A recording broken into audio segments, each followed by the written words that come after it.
Gloire au Père, gloire au Fils, gloire au Saint-Esprit.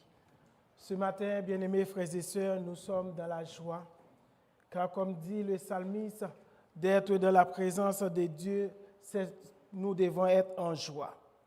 En joie parce qu'il nous a gardés, il nous a protégés, il a pris soin de nous et il nous a permis d'être comptés parmi ses enfants. Il n'est pas permis à tout le monde d'adorer Dieu comme les anges le font, mais ce sont les vrais adorateurs qui adorent Dieu en esprit et en vérité. Le texte que nous avons à l'étude ce matin, c'est Matthieu chapitre 6, versets 25 à 34. Matthieu chapitre 6, versets 25 à 34. J'ai lu pour vous. C'est pourquoi je vous dis, ne vous inquiétez pas pour votre vie, de ce que vous mangez, ni pour votre corps, de quoi vous serez vêtus. La vie n'est-elle pas plus que la nourriture, et le corps plus que le vêtement? Regardez les oiseaux du ciel. Ils ne sèment ni ne moissonnent, et ils n'amassent rien dans des greniers. Et votre Père céleste les nourrit. Ne valez-vous pas beaucoup plus qui de vous, par ses inquiétudes, peut ajouter une coudée à la durée de sa vie? Et pourquoi vous inquiétez au sujet du vêtement? Considérez comment croissent les lits des champs. Ils ne travaillent, ni ne filent. Cependant, je vous dis que Salomon même, dans toute sa gloire, n'a pas été vêtu comme l'un d'eux. Si Dieu revêt ainsi l'herbe des champs, qui existe aujourd'hui et qui demain sera jeté au four, ne vous vêtira-t-il pas à plus forte raison, gens de peu de foi? Ne vous inquiétez donc point et ne dites pas, que mangerons-nous, que boirons-nous, de quoi serons-nous vêtus? Car toutes ces choses, ce sont les païens qui les recherchent. Votre Père céleste sait que vous en avez besoin. Cherchez premièrement le royaume et la justice de Dieu, et toutes ces choses vous seront données par-dessus. Ne vous inquiétez donc pas du lendemain, car le lendemain aura soin de lui-même. À chaque jour suffit sa peine. Parole du Seigneur.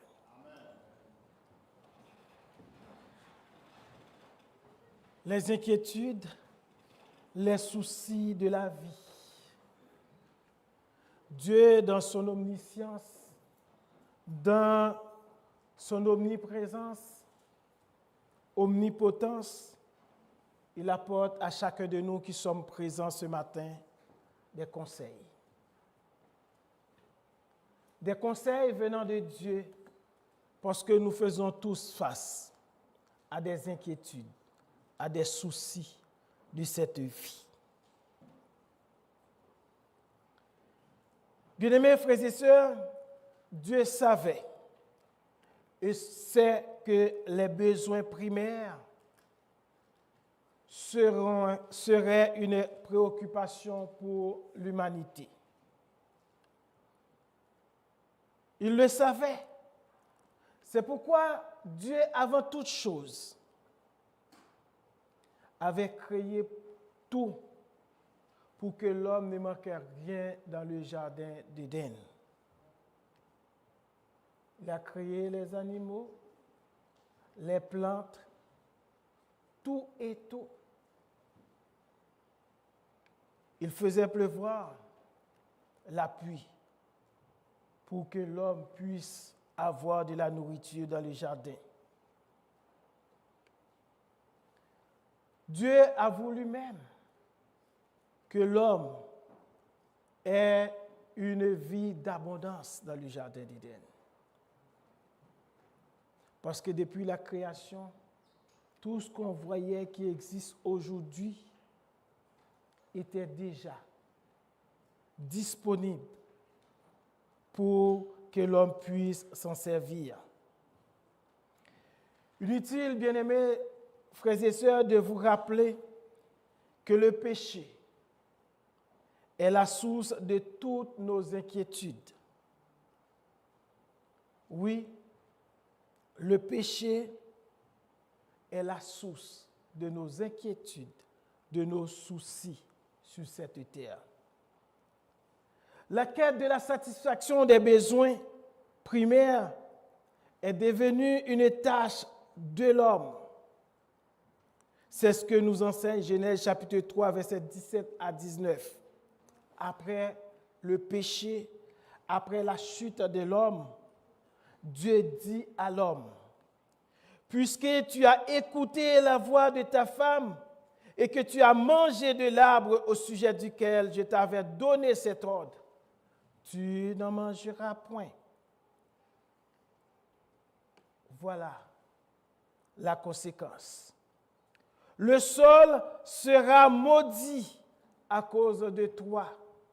Le sol sera maudit à cause de toi. C'est à force de peine que tu en tireras ta nourriture tous les jours de ta vie. Il te produira des épines et des ronces. Et tu mangeras de l'herbe des champs. C'est à la sueur de ton visage que tu mangeras du pain jusqu'à ce que tu retournes dans la terre d'où tu as été pris, car tu es poussière, et tu retourneras dans la poussière. Avant, l'homme n'avait qu'une chose à faire, c'est d'aller dans le jardin et de prendre les fruits, de cueillir tout ce que l'homme en a besoin pour sa nourriture. Et voilà finalement, après le péché, Dieu dit clairement que le sol sera maudit à cause de l'homme. Le sol n'est pas maudit à cause du fait que le sol a fait quelque chose de mal, mais c'est à cause de notre péché qui fait qu'en sorte que le sol ne produit pas comme avant. Où maintenant il y a des endroits qui connaissent la famine. Il y a des gens ce matin qui ne savent pas ce qu'ils vont manger dans les heures à venir. Encore, qui ne savent pas ce qu'ils vont manger demain, après-demain, pendant cette semaine. On dit qu'il y a des endroits où les gens trouvent de quoi manger une fois par jour. Après, tout le reste de la semaine serait très difficile. Ils ne peuvent compter que sur un jour de la semaine pour pouvoir trouver quelque chose à manger. Encore, c'est à cause de nos péchés. C'est à la sueur de ton visage que tu mangeras du pain. Oui, ce sera très difficile. Difficile pour l'homme. Il y a des endroits où on parle de chômage. Et encore moins, où on parle d'inflation. Il y a des gens qui sont en train de perdre leur travail. Et là, ils commencent à réfléchir, à avoir des inquiétudes, à se soucier. Oui, si je ne travaille pas demain, si je ne travaille pas cette semaine, qu'est-ce que je vais apporter comme nourriture à la maison? Avec quoi je vais payer la nourriture pour que les gens, pour que la famille puisse avoir de quoi manger? Ce qui arrive, bien-aimés frères et sœurs, à travers tout cela, c'est que par rapport à tous nos besoins, il y en a, parmi tous nos besoins, il y en a qu'on peut satisfaire aujourd'hui et on attend la semaine prochaine pour satisfaire ce besoin. Mais manger, se nourrir, on fait ça chaque jour. Et si on ne mange pas chaque jour, on sent déjà les conséquences. Ça a un effet sur notre santé. Et c'est pourquoi on cherche régulièrement à satisfaire ce besoin. Bien-aimés, ce qui se passe aujourd'hui partout sur la terre remonte au début de la chute de l'homme. Depuis le jour où Dieu a chassé l'homme du jardin. Depuis lors, ce n'est pas pareil. Donc, l'homme a perdu le plaisir, le bonheur qu'il avait dans le jardin d'Éden. Comprenez ce matin, bien-aimés, combien est lourd cette poids. Ce poids qu'on porte, le poids du péché.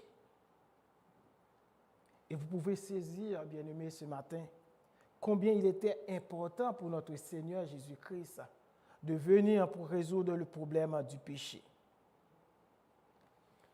Nous avons tendance à dire, bien-aimés, que cela devient de plus en plus pire chaque jour. Hier était mieux qu'aujourd'hui. Avant-hier était mieux que hier.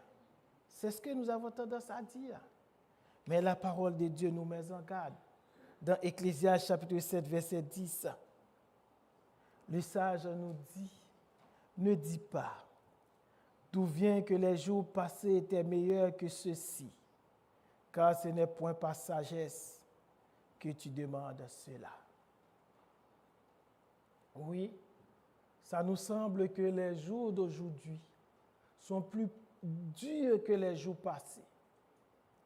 Mais si nous nous reculons dans le temps et nous demandons à nos parents, ils nous diront certainement, cela n'a pas été facile.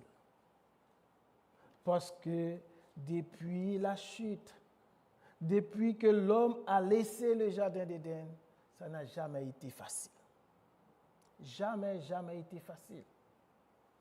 Et pour certains d'autres, ils pensent qu'aujourd'hui c'est plus facile parce que nous avons la technologie. Mais bien aimés frères et sœurs, si vous écoutez les statistiques, vous pouvez savoir qu'il y a beaucoup d'endroits où il y a la famine. Il y a beaucoup de gens qui ont des difficultés à manger. Dans plusieurs villes au Canada, les banques alimentaires sont nécessaires parce que les gens ont des difficultés à trouver de quoi à manger. C'est vrai, vous avez beaucoup travaillé pour avoir de quoi donner à votre famille de la nourriture.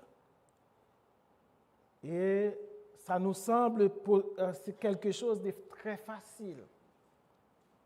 Mais sachez-le, il y a des gens pour le moment qui connaissent des moments difficiles parce qu'ils ne trouvent pas de quoi à manger. Maintenant, voyons les conseils que Dieu nous donne. Les conseils de notre Seigneur Jésus-Christ dans son enseignement aux disciples. Jésus a terminé le péricope précédent par une affirmation catégorique. Vous ne pouvez pas servir Dieu et Mammon. C'est une incompatibilité qui semble contraire à la réalité de la théologie de la prospérité. Servir Dieu et Mammon. Pour plusieurs d'entre nous, c'est compréhensif. ce que nous dit l'apôtre Paul dans 1 Timothée chapitre 6, verset 10. Car l'amour de l'argent est une racine de tous les maux, et quelques-uns en étant possédés se sont égarés loin de la foi et sont jetés eux-mêmes dans bien des tourments. Contraire, c'est le contraire de la théologie de la prospérité. C'est vrai. En terminant le péricope précédent, Jésus-Christ parle de servir Dieu et servir Mammon. Servir Dieu et la richesse. Oh, ce matin, bien-aimés frères et sœurs, les préoccupations pour lesquelles, les soucis pour lesquels Jésus-Christ va donner les conseils qu'on va entendre ce matin, ce n'est pas la richesse qu'on pourrait considérer comme une extrémité ou bien l'extrême, mais c'est de la nécessité. On est préoccupé par la nécessité ce matin, par les besoins primaires, non par les besoins secondaires ni tertiaires, préoccupé par les besoins primaires. Donc, pour dire ce matin, bien-aimés frères et sœurs, c'est vrai, il y en a qui vivent dans l'opulence, avec la richesse, mais il y a un grand nombre de gens. Comme on pourrait dire, c'est le fameux 80-20. Le 80-20, c'est que 80% de la richesse de ce monde est 80% entre les mains de 20% des gens. 80% de la richesse sont entre les mains des 20%. Et 20% de la richesse est partagée entre les 80% des gens. C'est la réalité dans laquelle nous vivons.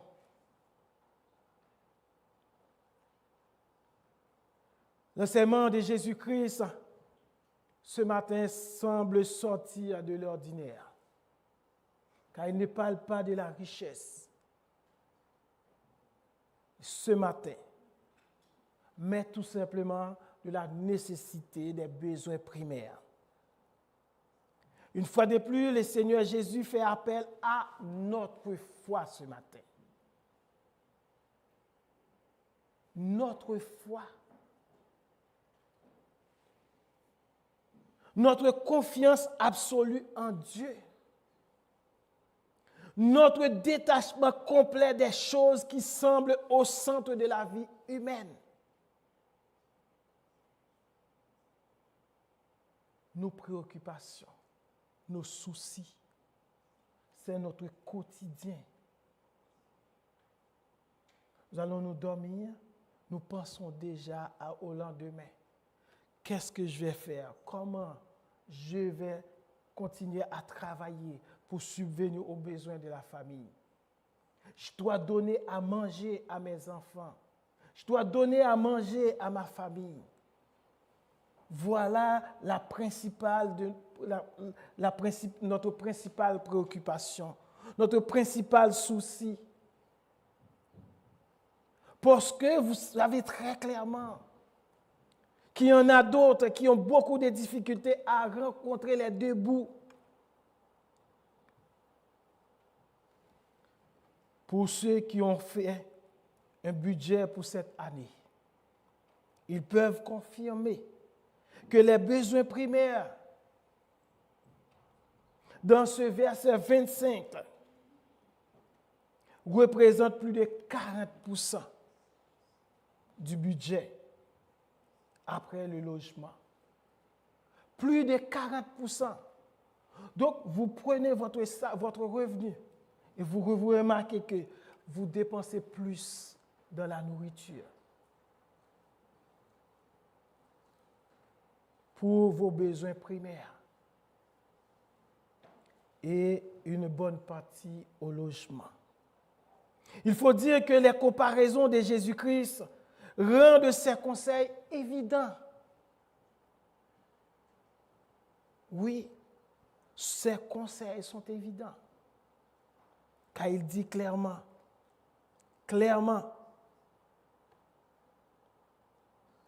la vie n'est-elle pas plus que la nourriture et le corps plus que le vêtement?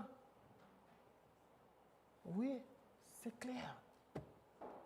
La vie est plus importante que les vêtements. La vie est plus importante que la nourriture. Mais c'est qui donne la vie? C'est Dieu et Dieu seul qui donne la vie. Et c'est pourquoi, là, il fait appel à notre foi, notre confiance absolue en Dieu. Parce que si c'est Dieu qui est la vie même, Dieu est la vie, Dieu donne la vie. Dieu est la source de vie. La vie vient de Dieu. Donc, nous avons besoin de mettre notre foi en Dieu. Au verset 27, Jésus-Christ nous dit clairement que nous sommes impuissants face aux soucis et inquiétudes de la vie. Impuissants. Qui de vous, de par ses inquiétudes, peut ajouter une coudée à la durée de sa vie? Pourquoi ne pas tout remettre à Dieu? Car malgré tous vos efforts, le psalmiste nous dit aussi, s'il y en a qui se préoccupent du lendemain, il dit, Dieu prend soin de ses enfants même pendant leur sommeil. Oh, bien-aimés frères et sœurs, ce matin, Dieu sait que vous avez besoin de travailler pour subvenir aux besoins de la vie de votre famille. Mais il vous dit ce matin que la vie est plus importante que ses besoins. Si vous êtes préoccupé par ses besoins, il dit, il est là, viens à lui. Ne vous inquiétez de rien, nous dit l'apôtre Paul dans Philippiens, mais en toute chose, faites connaître vos besoins à Dieu. Une fois de plus, ce matin, Dieu veut que ses enfants se confient en lui,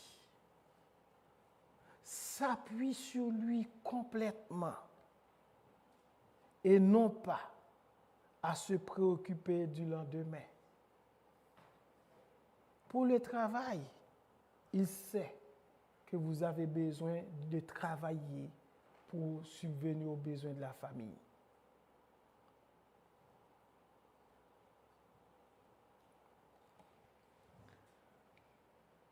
Les conseils de Jésus-Christ à travers ce texte sont importants.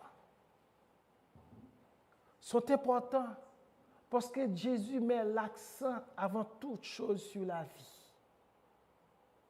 Parce qu'il sait clairement que nos inquiétudes sont source de stress.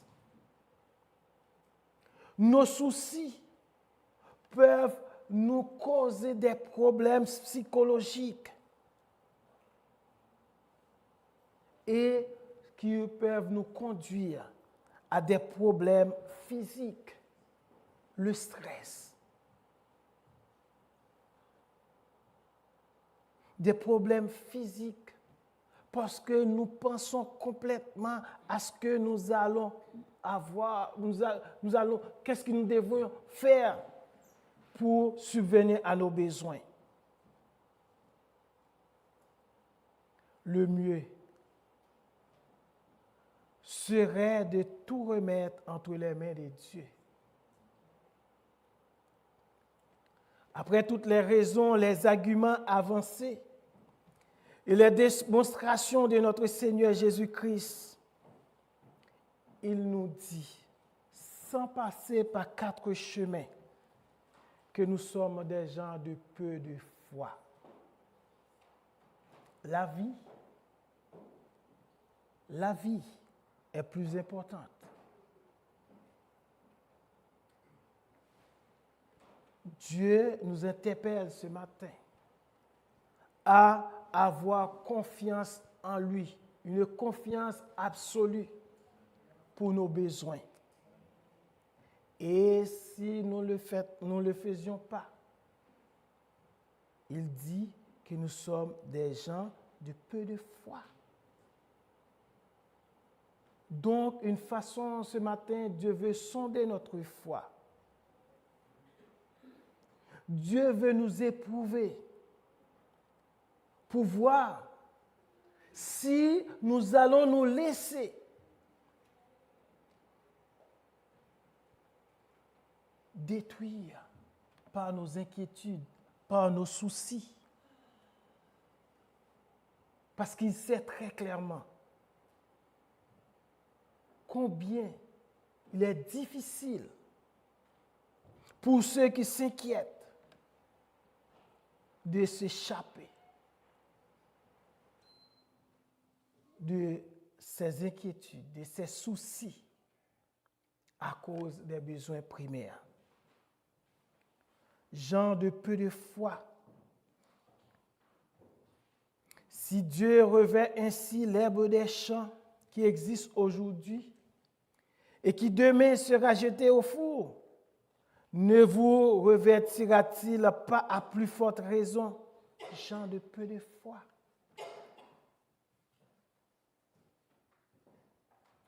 Vous avez le droit de penser à ce que vous allez manger, comment vous allez prendre soin de votre famille.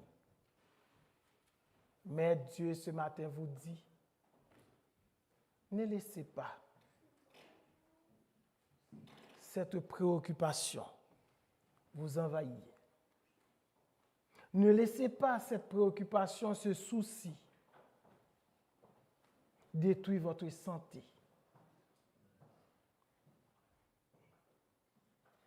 Parce que lui, il est là. Il suffit de lui faire confiance, de vous remettre entièrement à lui,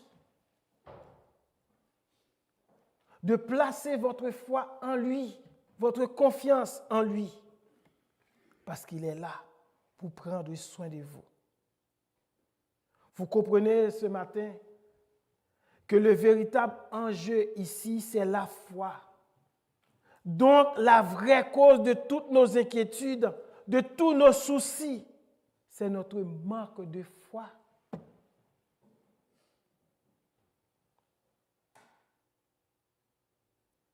Notre manque de foi.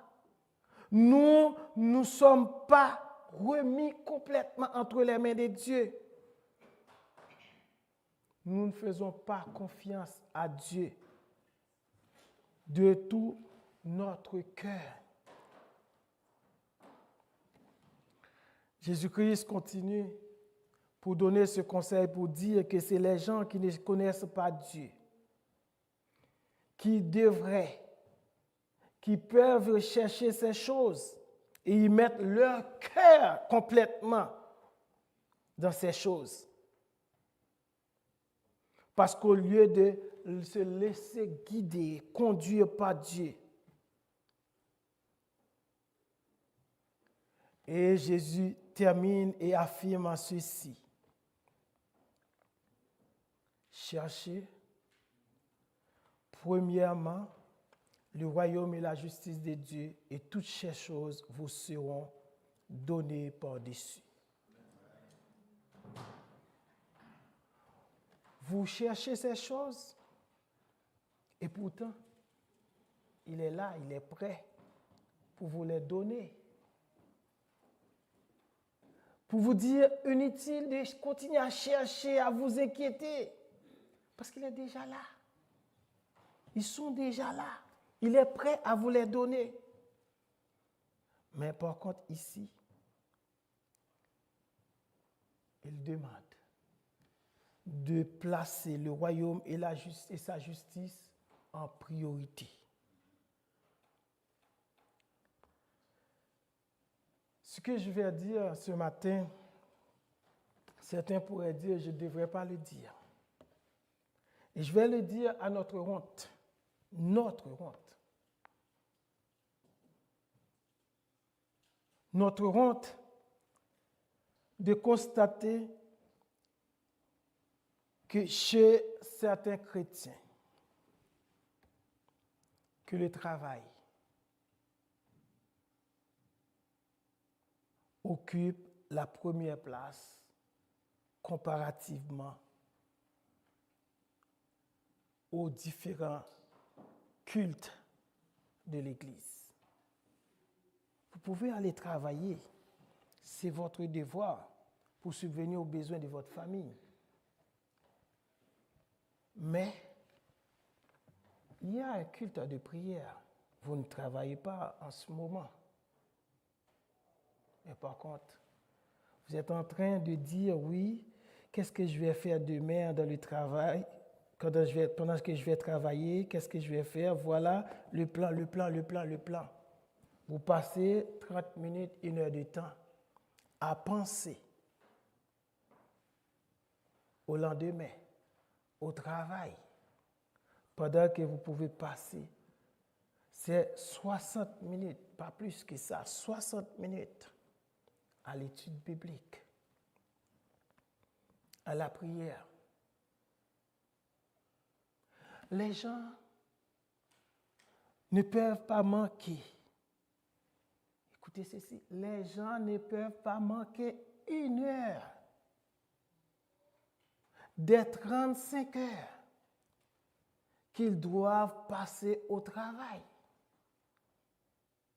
Mais les chrétiens peuvent manquer 60 minutes d'études bibliques. Ce n'est rien. Les chrétiens peuvent perdre 60 minutes de prière, mais ils ne peuvent pas perdre 60 minutes des 35 heures qu'ils devraient passer au travail. Je le dis à notre honte. Où est la priorité, bien-aimés frères et sœurs? Où est la priorité? Le travail ou le royaume ou la justice de Dieu? Au Saint-Esprit, à chacun de nous, ce matin, d'écouter la voix de Dieu et de se demander, où est ma priorité? Est-ce le royaume de Dieu ou est-ce le travail? Pourquoi le royaume de Dieu devrait être la priorité?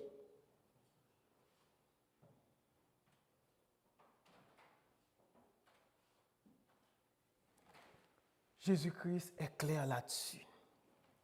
Que ce soit là avant tout votre souci, le but de vos efforts. Et quand vous aurez trouvé cette grande richesse, le royaume de Dieu et la justice, alors votre Père céleste, qui voit que vous avez besoin de toutes ces choses, vous les donnera par-dessus tout. Bien-aimés frères et sœurs, c'est une promesse certaine et véritable. Dieu peut prendre soin de vous. Jésus-Christ a fait une démonstration irréfutable La vie vaut mieux plus que la nourriture. Le corps vaut mieux plus que le vêtement. Si Dieu a pris soin des fleurs, Dieu prendra soin des vous. Oh, même si vous sondez, si vous sondez vous-même, qu'est-ce que vous faites? Vous faites tout pour vos enfants, afin que vos enfants aient tout ce qu'ils ont besoin. Ne pensez-vous pas que Dieu, lui, qui est notre Père céleste, le Créateur de toutes choses, le Dieu omniscient, omniprésent, omnipotent, il va prendre soin de vous. C'est vrai ce matin. Dieu nous interpelle, mais en même temps aussi, bien-aimés frères et sœurs, vous pouvez mettre Dieu à l'épreuve aussi. Car cette promesse que Dieu nous fait, qu'il prendra soin de nous,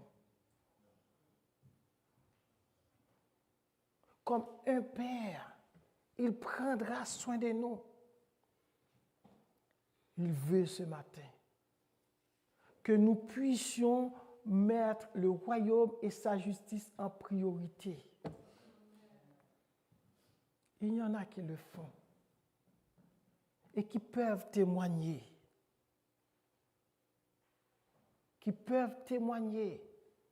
Les 60 minutes réservées à Dieu pour l'étude biblique sont négociables, non négociables. Les 60 minutes réservées à Dieu pour les cultes de la semaine, de prière ou toute autre chose sont non négociables.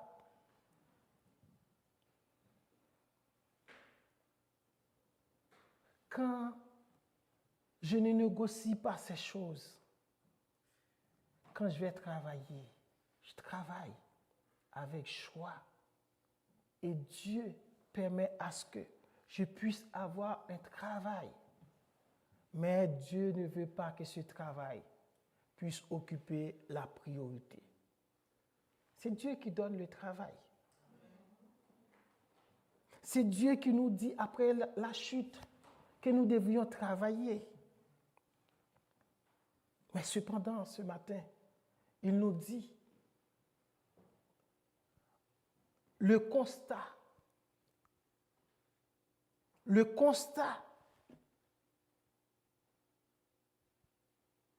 est triste de voir que les gens accordent plus d'importance au travail qu'à son royaume, qu'à Dieu lui-même. Dieu qui donne le travail, vous donnez plus d'importance au travail qu'à Dieu.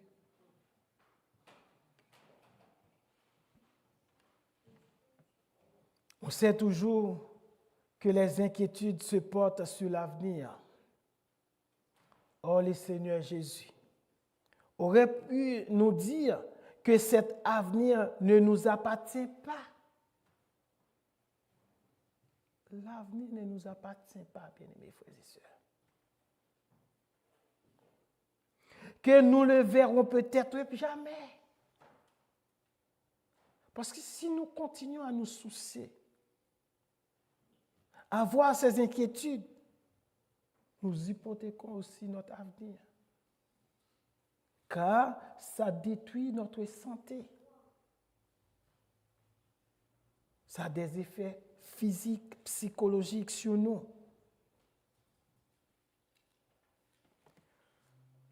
Jésus-Christ termine pour dire que le lendemain prendra soin de lui-même. Que le lendemain s'inquiète du lendemain. Moi, je dois de préférence même pas m'inquiéter, car Dieu dit ne vous inquiétez de rien. Mais tout simplement, j'ai qu'une seule chose à faire, c'est me remettre entièrement entre les mains de Dieu. Faire confiance complètement à Dieu. Croire à ses promesses. Il dit qu'il prendra soin de nous. il prendra soin de nous. La terre et tout ce qu'elle renferme, la terre et tout ce qu'elle renferme appartiennent à Dieu, à notre Père céleste. Oh, bien-aimés frères et sœurs, il est même souvent bien lourd pour notre faiblesse. Mais quelle comparaison! Jésus met dans ce conseil de ne pas y avoir ajouté le mal au lendemain, mais de remettre tout entre les mains de Dieu. Que Dieu, dans son amour, dans sa grâce, dans sa bonté, dans sa fidélité, puisse nous permettre de comprendre les différentes comparaisons que Jésus-Christ a données. Et que finalement, bien-aimés frères et sœurs, que nous puissions accorder la priorité au royaume de Dieu. La priorité à la justice de Dieu, au lieu d'accorder la priorité au travail. Il y en a même certains qui sont allés très très loin pour dire nous ne sommes qu'un numéro au travail. Vous faites tout pour être présent au travail, vous ruinez votre santé pour le travail, et le jour où vous ne pouvez plus venir travailler, on vous remplace par quelqu'un d'autre. Vous vous rendez compte, aujourd'hui aussi, on parle d'intelligence artificielle, etc., où le nombre de caissiers qu'il y avait dans le passé, dans les banques, diminue, parce que les gens viennent dans les guichets automatiques, ils prennent de l'argent. Les gens vont dans les épiceries partout maintenant, ils vont dans le libre service.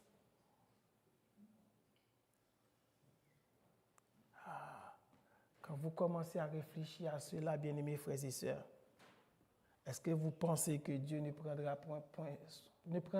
point soin de ses enfants? Et il va le faire, il va continuer à le faire.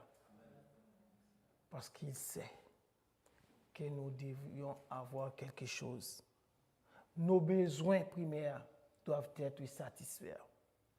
En tant que celui qui prend soin de ses enfants, il satisfait à tous ses besoins. Ce matin, que Dieu nous permette,